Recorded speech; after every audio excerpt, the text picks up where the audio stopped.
Bonjour à tous et bienvenue pour ce face-à-face. Aujourd'hui, deux représentants de listes incomplètes, l'une sur Bruxelles et l'autre sur Evere. On commence par la bruxelloise, Anne Persons. Bonjour. Vous êtes tête de liste de Change Brussels à Bruxelles. Quelle sera votre première proposition au conseil communal si vous êtes élu?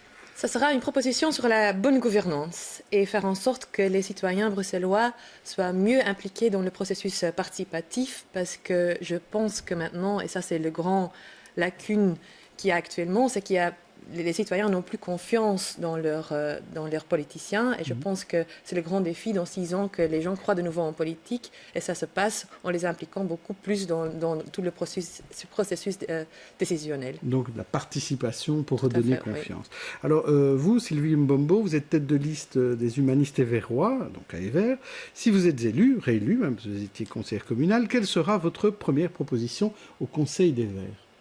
Oui, ma première proposition au Conseil des Verts portera sur l'enseignement.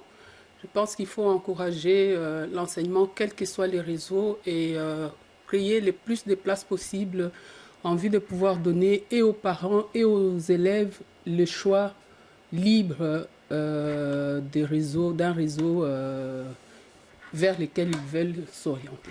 Ça veut dire que vous trouvez que la commune d'Evere favorise trop le pouvoir communal, oui, et le public? Oui. Le libre est défavorisé à Evere? Mais on n'en a pratiquement pas. C'est pour ça que nous nous sommes battus. D'ailleurs, on a beaucoup travaillé pour l'extension de l'école Saint-Dominique, qui est déjà implantée sur Scarbeck, pour qu'il y ait une extension chez nous sur la commune d'Evere. Oui. Alors, votre liste humaniste éverois est incomplète, je le disais au début. C'est le seul cas du CDH à Bruxelles. Comment expliquer cela? Est-ce que c'est du désintérêt? Est-ce que c'est de la faiblesse? C'est quoi? Ce n'est ni désintérêt ni faiblesse. Nous avons choisi d'avoir une liste avec des personnes qui veulent effectivement s'engager, qui ont effectivement un projet pour la commune d'Evere. Nous avons choisi une liste qui est vraiment diverse et représentative, avec des personnes des valeurs que nous estimons pouvoir être, si jamais elles sont élues, des bons conseillers pour notre commune. Voilà pourquoi nous avons Alors, Anne Persons, contrairement à d'autres communes, vous n'êtes pas en liste commune avec le PS. Alors, expliquez-nous pourquoi la liste Change Brussels réunit des citoyens et des gens du SPA, mais pourquoi il n'y a pas de liste commune PS-SPA? Ah, mais ça, c'est une longue histoire. Ben, vous savez, avant, j'étais échevine à la ville de Bruxelles, et ça fait 1 an et demi que je ne le suis plus.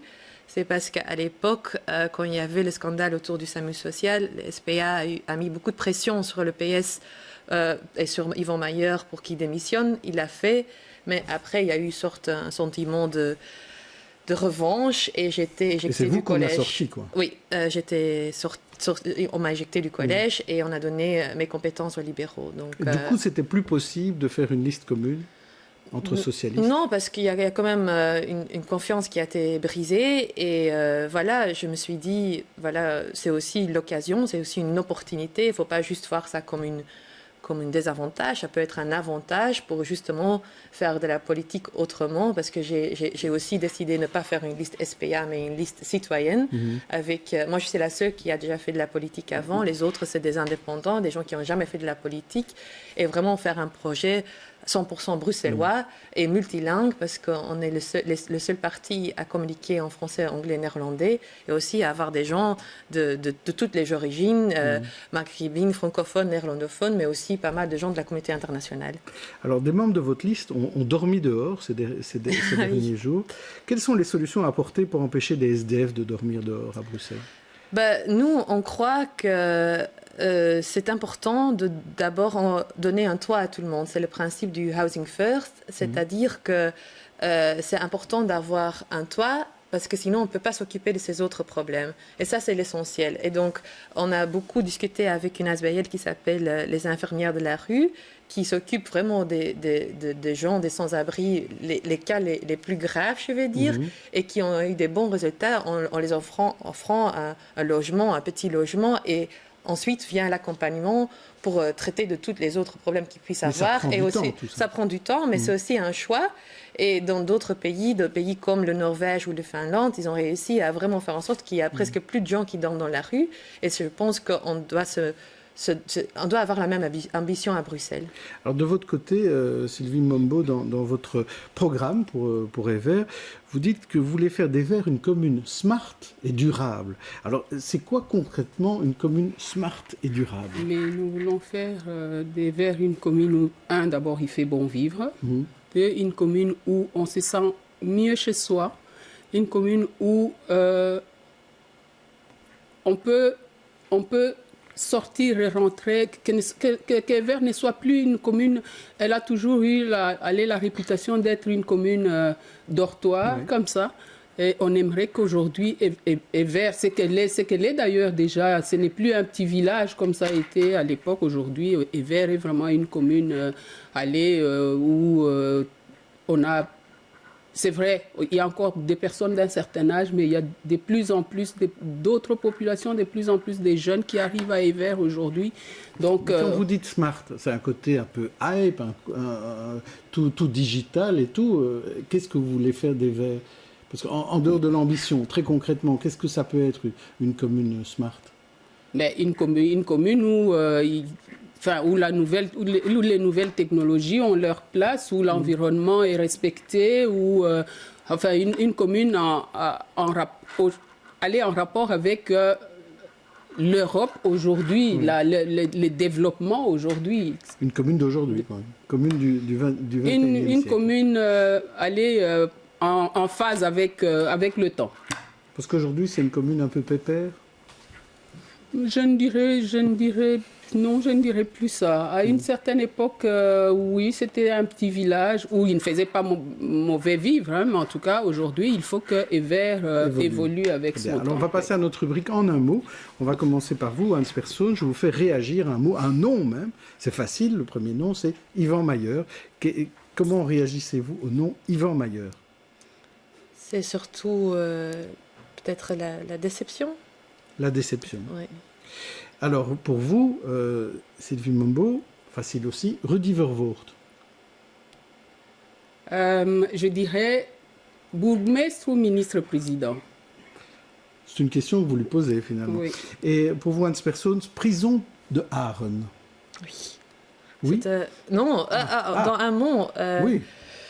Dans un mot, ça, je trouve que c'est vraiment difficile. 2 mots. Je vous donne 2 mots. Je trouve que c'est pas l'idéal. Pas l'idéal. Et pour vous, on va revenir à un de vos sujets, Sylvie Mombo, c'est un hasard, école secondaire Saint-Dominique. Ça, c'est voilà qui est clair. Qu'est-ce qui vous différencie de votre opposant du jour, Hans Persson? Quand vous voyez Sylvie Mombo, en dehors, elle représente EVER, évidemment, mais comme femme politique par rapport à vous. C'est assez difficile à dire parce que on ne se connaît pas, mais je suis déjà contente de voir que c'est en tête de liste féminine parce que je pense que surtout à la ville de Bruxelles, ça manque. Demain, vous allez avoir votre débat et je pense que ça va être uniquement entre hommes. Exact. Donc, ça ne représente pas une grande diversité. EVER, c'est un peu la même chose, Sylvie Mombo. C'est aussi que des hommes. Tous les autres sont des hommes, oui. Et je suis contente d'être là avec une femme et je sens qu'elle défend les femmes aussi. Donc alors, si vous étiez bourgmestre, Sylvie Mombo, si vous étiez bourgmestre, quel portrait mettriez-vous au-dessus de votre bureau? Donc, vous avez le choix, vous pouvez choisir le portrait, vous pouvez choisir Joël Milquet, Benoît Ludgen, enfin, qui vous voulez. Quel portrait mettez-vous dans votre bureau de bourgmestre? Je mettrais un enfant heureux.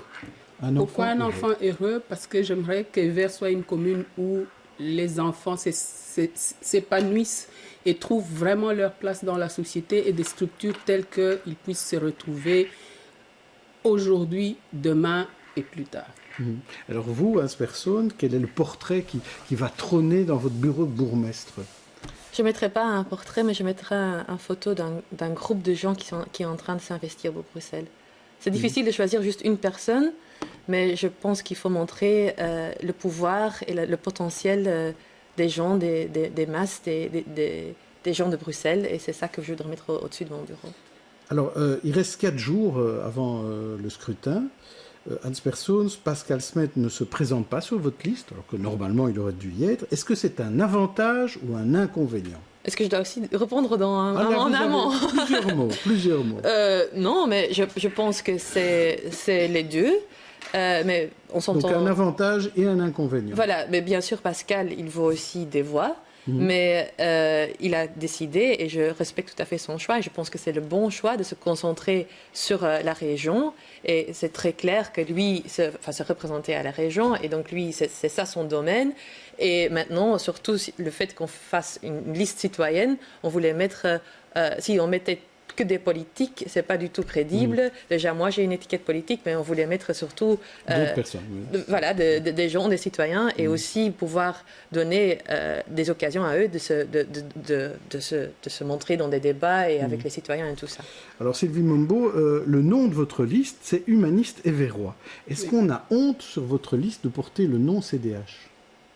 Pas du tout, au contraire. Alors pourquoi ne pas porter le nom CDH? Nous n'avons pas porté le nom CDH parce que parmi nous, il y a des candidats d'ouverture qui ne voulaient pas forcément avoir une étiquette, mais qui voulaient s'engager. Et donc, on a ensemble convenu d'avoir un autre nom, mais de garder quand même notre touche humaniste. Et alors, vous êtes encore assistante parlementaire? Oh non, vous avec été, la nouvelle configuration du Sénat, non, j'ai quitté le Mais donc vous avez travaillé longtemps aux côtés de sénateurs. J'ai travaillé avec M. Delperré, oui. Voilà, c'est ça. Et comment on peut à la fois travailler pour une commune et travailler parfois pour un parti, ou est-ce qu'on a le temps de s'investir? Puisqu'on parle beaucoup de décumul, est-ce que demain il faut des échevins et des bourgmestres à 100%?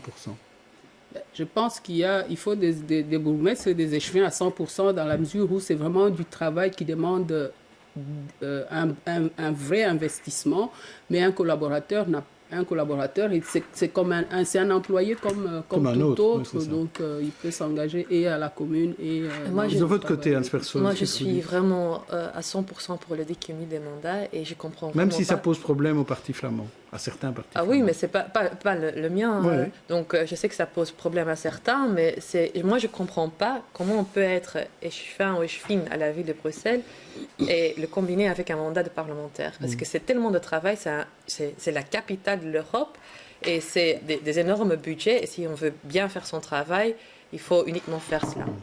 Votre espoir en siège, rapidement, combien de sièges espérez-vous?